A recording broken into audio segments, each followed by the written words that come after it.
Proficient in SQL, Google Sheets, advanced Excel, and dashboard design, Kunal brings a wealth of expertise in deciphering the language of data. In his role, he extracts meaningful insights from complex data sets, showcasing his dedication to analytics. Beyond his professional achievements, he is committed to training and development, empowering others in the dynamic field of data. As we celebrate our journey during this reunion, let's warmly welcome Mr. Kunal Ahuja. His insights and tips, grounded in his VIT experience, promise to enrich our understanding and guide us through this exciting journey of college life. So, my first Thank you. question to you is, can you share some highlights of your time at VIT Vellore and how it contributed to your career path? How your experience at VIT shaped your approach to data analytics?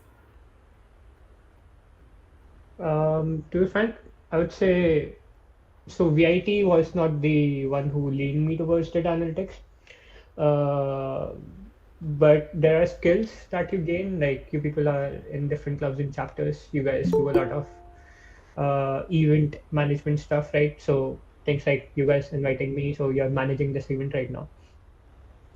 So that particular skill set, that particular program management skills is something which are really useful in the corporate sector as well because uh, you would have to manage a lot of projects when you know, with time when you grow in your career, right?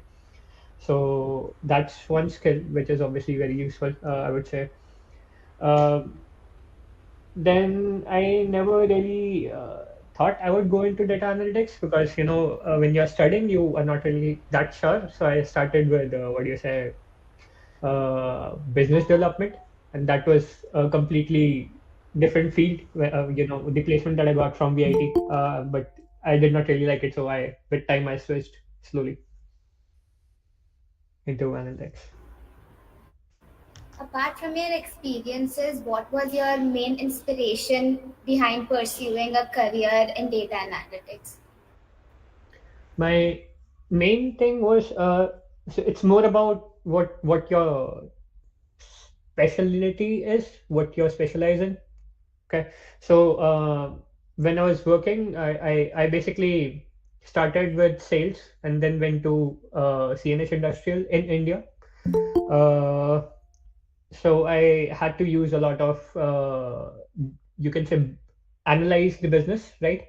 So and that was majorly on Excel. So and then you I had to do a lot of program management, project management as well at that time. Then I went to Better Mortgage. Uh, there, I was working a lot more on automation and data. So I had to like properly get into it because I was an analyst there, proper analyst there. So I realized that this is my thing. I should be working on it. And finance has a lot of data that helps you, because the fintech field is something which gives you a lot of data to work on or to play with than any other field which exists. So there I realized, yeah, I have a knack of it, and I should actually be starting properly into analytics. So at Better, I slowly leaned into a proper analytics department. I opened my own kind of like department there, where I was working with the learning and development, but also analyzing the data for them. Uh, and other stuff, and also training people on data. That's where I gained my training and data analysis skills more. Then when I joined Bank of America, I actually started learning a lot. So yeah, that was it. Well, Kunal, that was certainly very helpful to hear. Yeah. Our next question for you is, as a data analyst, what would you say are the most important skills or qualities one should develop in the field? Not sure why people don't really do it. Well, I would say Excel. It's that I would say it's the biggest skill you can have. So once you start, so that's what I did. I started learning with Excel, Google Sheets, and things like that. The spreadsheet tools, right? So I realized if you start with it, you have to break down the complex problems into very, very small things, right? So you gain that mindset of how you can analyze the data with Excel and Google Sheets. Uh, but if you start with SQL directly, you don't gain that much knowledge about data. So analyzing the data and working on it is something you gain with the spreadsheet tools. So I would say that's the most important part. I also like with time I also made courses like I have a Udemy course on Google Sheets also. Uh, so I thought maybe why not just do it for the sake of it and let's give it a shot and yeah people really found it helpful. So I would say yeah that's the best way to start into the business analyst or data analyst field. Well, that was certainly very helpful info to people who are looking to pursue careers in data analytics. Our next question is, how do you stay updated with the latest trends and advancements in the field, and what resources would you recommend for doing that? How do I stay updated? It's how does one stay updated? It's more like when you are working on with the corporate field, you need to, because there are things which new softwares which come into play. And a lot of people, when you try to switch jobs, people will ask you, okay, do you have this skill? Are you proficient in Power BI? Are you proficient in ClickSense? Are you proficient in Tableau or Excel spreadsheet tools? Basically, are you proficient in SQL, Python, AI, machine learning, things like that? So that basically inclines you to work on those skills specifically because otherwise you won't be able to excel in your career. So that's the reason what I used to do is I just best resource I found is YouTube. Just used to look for training materials that I wanted to check on, and that's the best free resource available to anyone. I would say it has a lot of good courses. Just refer to it if you want to learn Excel or Google Sheets or SQL, anything. Just YouTube it, and you would find a lot of stuff on it. I think YouTube has been a platform that has stuck around even till now because we use Yeah, it yeah. before every exam. So, our next question is, how do you perceive the influence of the fast paced advancement in AI on the field of data analytics? Okay. How I perceive is, yep, people who say AI would exceed us, I don't really think that. AI would be helpful if we try to take advantage of it. We use it. We are the one who is getting the things out of it. Not AI is not using us, right? We are using it. So I would say use it. Things like if you don't really know a code, but you know how to analyze it, you can easily chat GPT it and ask ChatGPT to make it up for you. But even for that, you need to explain ChatGPT how to make it right. So I would say, yeah, it's a really helpful tool. Use it to your advantage rather than making AI a thing which can go above us. So that's what I'm thinking. Also, yep, there are different. I would say, what do you say? Whenever I code, so there are syntaxes for different languages, right? You have one language, then you don't really know much about the other one, but you know the basic gist, you know the algorithms. If I want to convert something from SQL to Python, I would just give it to ChatGPT, tell it to convert it for me, and that would be the best way to sort it out. So yeah, I would say use it that way. It's the best part, but don't really rely completely on it. I would say because that would just uh, what do you say? That would be like it would lead you to use your mind less. So you need to use your mind, right? So you just need to take its help, not be fully relying on it. That was a really helpful answer. So, what is a typical day in your role as a technical corner specialist in analytics as CNH Industrial look like? Are there any specific challenges or exciting moments that you could share with us? Um, I would say things like this, and especially in Belgium, it's a really unique kind of role. It's not something which people here are really into. It's a highly technical role and a highly analytics role. So mix of both the things, mix of mechanical and mix of analytics, I would say. The products I work on forage harvesters, and the most difficult part about it is because I have been more in finance and analytics. When I came back to manufacturing side, I have to learn a lot about the product. So because when we study in college, we just want to pass exams, right? We don't really concentrate on what it is. So that's what everyone does. I would say try to concentrate more in case you find a similar field, and then you get a specialization like me going into data, right? So that's the best part about it. You can use both the things together, merge it up, and have a specialized field for yourself. And it's a really beautiful field, I would say. And me having experience in all the places, to be frank, in manufacturing and education sector also, in manufacturing sector also, and that too in different departments like HR, learning and development, project management, new product development, things like that. It gives you a variety in your mind. It gives you a variety to look into data the different way, I would say. So yeah, that's and if I look at data, it's helping me a lot. These skills are helping me a lot. If I look at product, I have a mechanical field.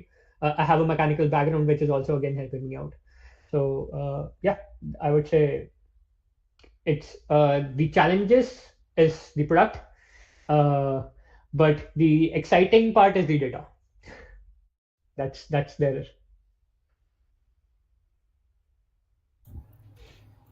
Thanks, Kunal, for that answer. Our next question is: in the realm of data analytics, the use of programming languages and data visualization tools is crucial. Can you Mhm. share some insights into the programming languages and the visualization tools you find most valuable in your role and how they enhance your ability to extract insights from data? Definitely. So if Excel is the beginning point for you, the SQL is the next best data analytics language, I would say, programming language, I would say. Not even Python. Python is something which people try to use when they are going really deep into data engineering, data scientist kind of field. And I'm not really fond of it, to be frank. I was more of analyzing the data rather than, you know, just coding things. So that's how it is. And so SQL, the best language, and it's going to be evergreen. It's not going to get over. People think that Python would take over, but I don't think so. I don't really think so. It's going to stay for a long run, I would say. Uh, and it's user friendly. It's more like English, right? So SQL. So it's just select something from something. It's basically English. Nothing. I would say not like a C++ or Python programming language. So it's really easy to understand, I would say. So yeah, start with it. Maybe with time, start learning Python also. It's going to advance you more in the career. I know a bit of Python, but I never really wanted to get much into it.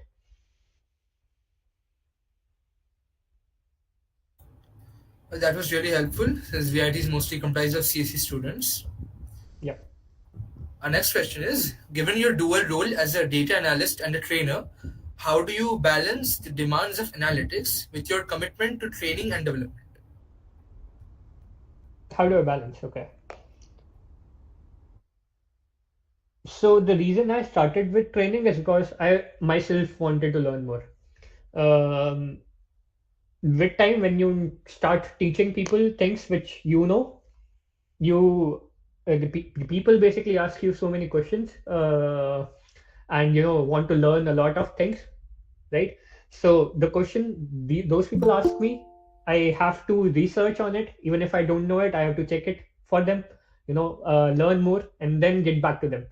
So what this does is like it just increases your knowledge. So it's like I find this really interesting because that's the reason I have been into learning and development also into the training part also. uh, I do a lot of freelancing. I have been into different organizations like Car Dekho, and then there's Times Pro, where I have been training people. In Times Pro, I'll start training people. It's going to start from March. So Yeah, that's how I handle it. But usually, it's easier to handle it if you handle your basically the work part, the actual work part on the weekdays, and then usually I do these trainings on Saturday and Sundays, or basically after my company time. It's better not to do it in the company time. It would just interfere with your work, and moonlighting is something you guys might have heard about. So never do that. Never disturb your work for extra money if you want to do it for habit, or if you want to actually, stand, basically stand your profile out of it, is why I would say to do it. So we know that data analytics is a very demanding job. So how do you maintain your work-life balance in such a demanding profession? It's easier to maintain now that I've learned a lot of things. Uh, I would say work-life balance has is more dependent on the company and your managers. Uh, So basically, if they are cool with you, if they are cool with you learning things, different things, and then starting to use it with time, it would be really easy to have a work-life balance. And it should be in your mind, okay, 5 p.m. I have to finish everything, stop my laptop, and just start with the work next day again. Don't open my laptop or don't open my mobile phone to check mails or something like that after my work is finished. I never do that. So initially, when I joined here, one time I was like, okay, why the heck are people even throwing me mails on Saturday and Sundays? Like, let it be. I just threw my phone away and I was like, I won't look at it anymore. But when I came back on Monday or something, I was like, okay, now let's have a look at it. So it's about how you manage it. Concentrate more on balancing and finishing your work on time. I am that kind of guy who is very workaholic, but still managed to do it right. So when I find something interesting, I would just be into it, completely into it. Even if it takes me 14, 15 hours, I'll just do it. But then I'll be free for the next 15 days. So that's how I am. That was very insightful. So the next question is, with expertise in SQL, Excel, and dashboard design, how do you see the interplay of all these skills in creating impactful analytic solutions? There's never one thing which is sufficient for data, right? So there are two things which I tell people. So it's more about, if you look at data, what are you trying to understand from it? Are you trying to gain insights from it, or are you trying to understand where data is coming from? If you are trying to gain insights, then that's a different field. If you're trying to work on the back end of the data, that's a different thing altogether. If in insights, how do you want to work on it? Do you want to visualize it, or do you want to show the actual pivot or summary of that data and show it to some kind of business for some kind of business purposes? Then visualization is a different field and actual analytics is a different field. So there are a lot of sub branches like that, I would say. It's more about how you want to look at it, which part you find interesting, which part you want to get into, I would say. uh, but then, if you know a bit about everything, you can do everything for yourself. You want to visualize it, you can bring those skills. You can bring Power BI, Tableau together, use it for analysis, use it for visualization, show it for your business purposes. Because final business presentations are not something that people cannot just look at data and be like, okay, I understand it. They need to visualize it. That's where visualization comes into play. But if you want to literally learn it, how the data is doing, if you want to play with the data, we call it ETL, right? So if you want to play with the data, transform and loading of the data like that. So that is a different thing altogether, and that you are doing for yourself, and then you visualize it and show it for other people. So that's how it is, I would say. I have been into all of these. I have been into literally all of these, like shuffling between each other and playing around with data. So the least field that I have been is the backend of the data, which requires coding and stuff, which I don't really find interesting.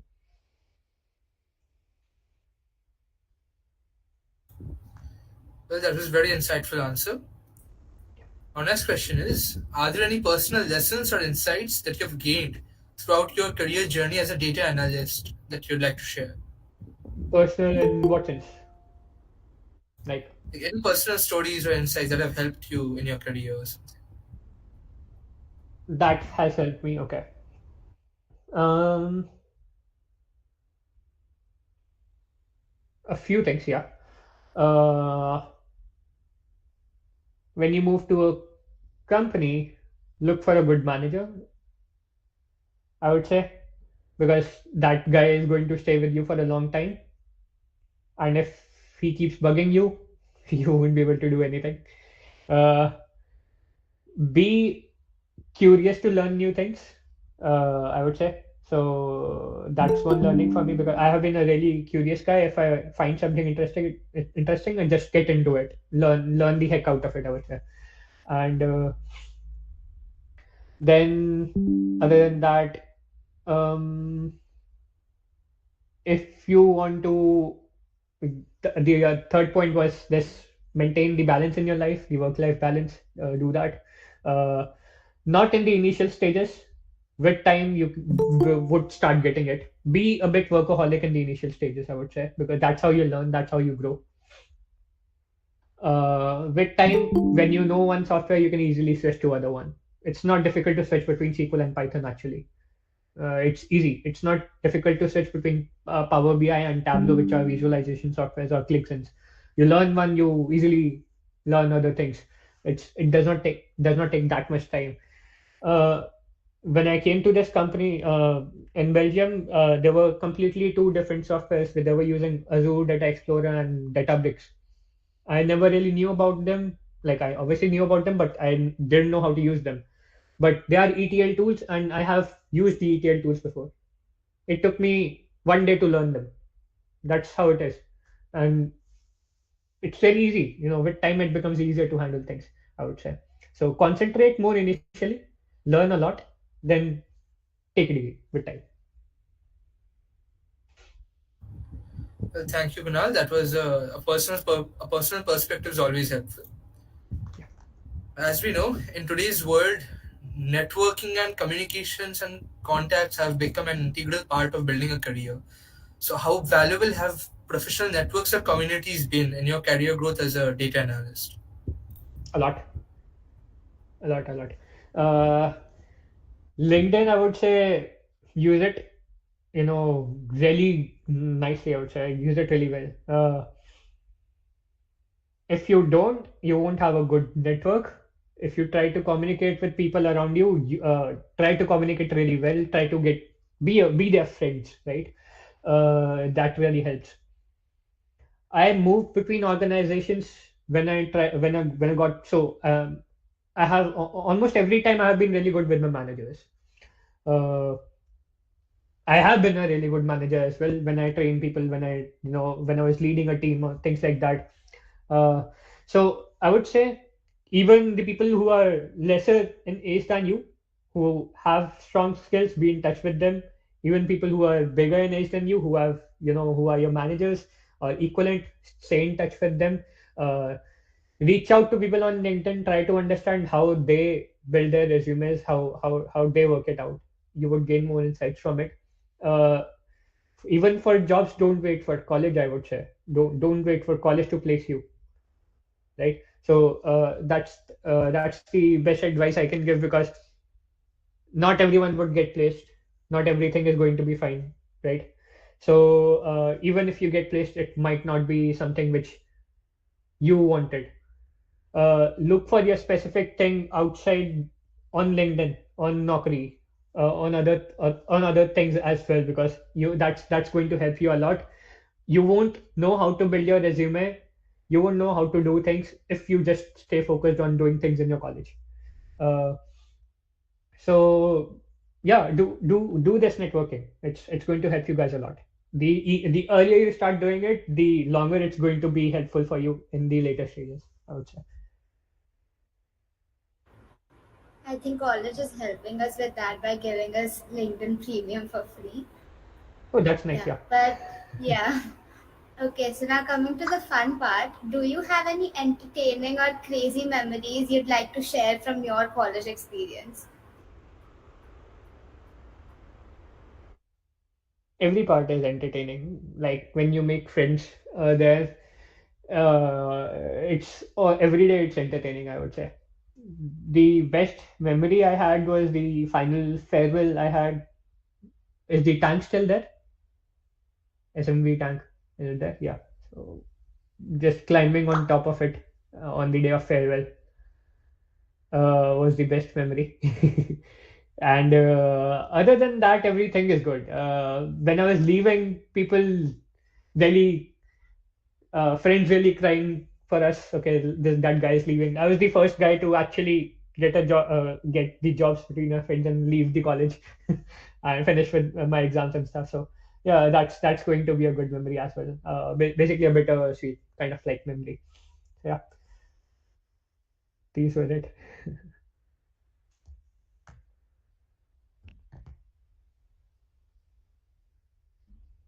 I cannot hear you, Yasha.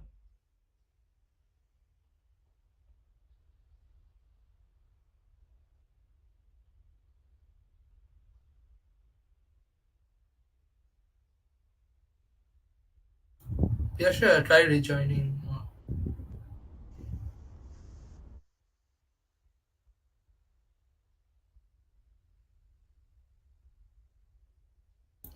Okay, meanwhile, we'll go on to our next question.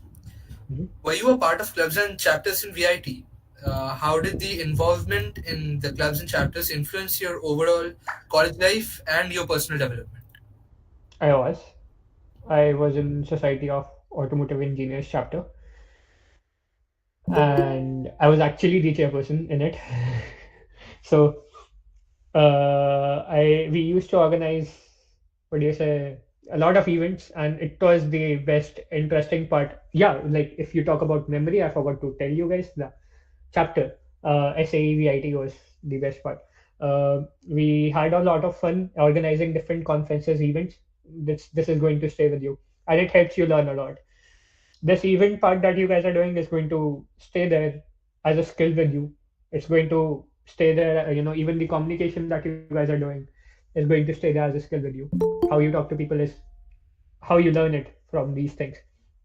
So I'd say, yeah, just join a chapter, join a club. It's going to help you.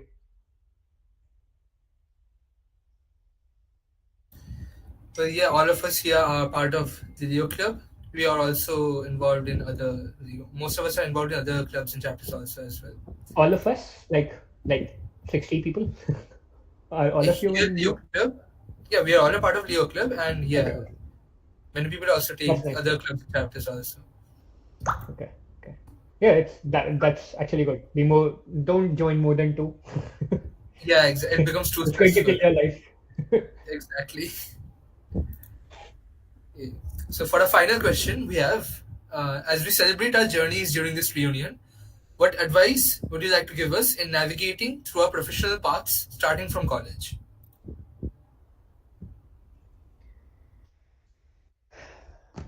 What advice I would like to give you? Okay. Uh,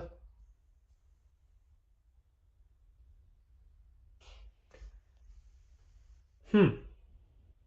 So right now, like in this moment, you guys might be thinking, I would say that in where do you want to go? Do you want to maybe try for jobs, go for abroad education, maybe masters, uh, go for jobs outside India, or stay in India, things like that.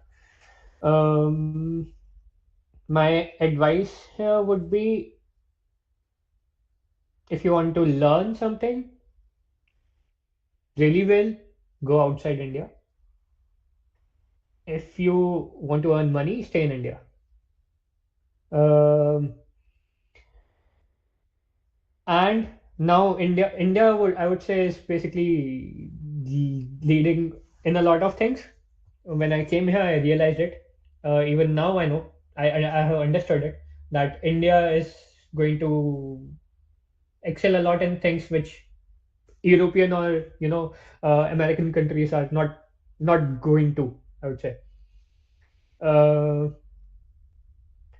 so yeah, this is the best advice I can give you. Even though I'm outside here in Belgium, I do. like a lot of things here. It's beautiful, it's good. Less pollution, obviously. That's the only thing about it. To be frank, that's the only thing about it. Uh, India is way better, way better. So I would say, yeah. If you want to, the reason I came out here is I wanted to gain experience, the international experience, and gain skills which I never really had. Gain that kind of exposure. But if you want to do that, more than welcome to go outside. But yeah, otherwise, if you want to earn money, good money, gain new skills and stuff, you can get that in India also. So don't really worry about, okay, if I don't go abroad, I cannot do anything. You can do a lot of things.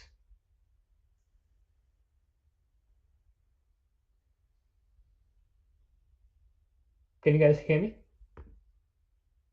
Yeah, you're audible. I think Priyasha has a bit of a network problem. Even Priyasha, I'll I take the think question. facing issues. Yeah. So for our next question, we have, there are many platforms currently like Coursera, Udemy, edX, etc., providing courses and all on various fields of data analysis and all. So, do you suggest that we should take some courses from here, or should we start our data science journey from YouTube itself?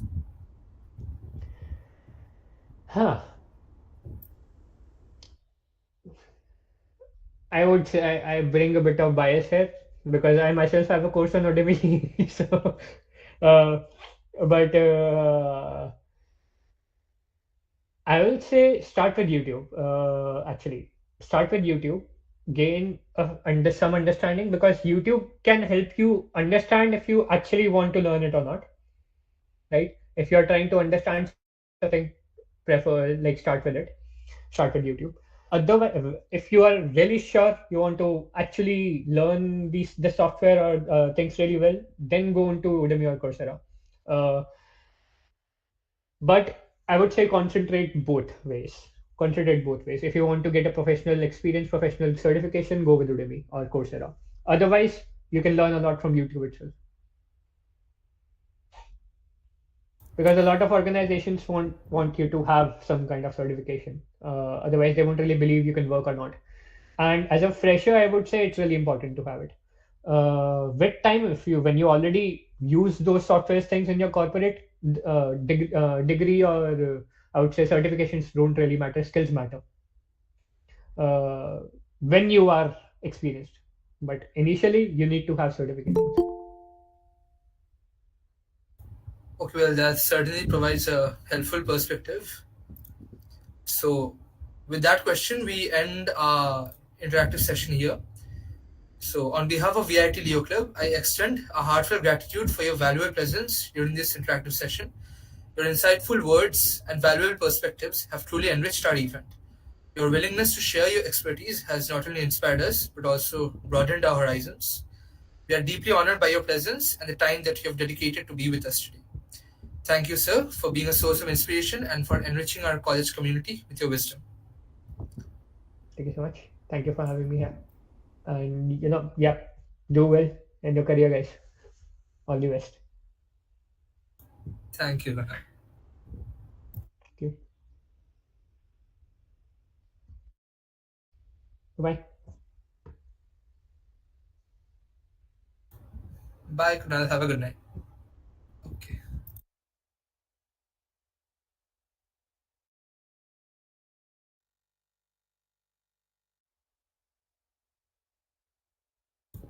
Okay, guys, the event is now over. You can start to leave.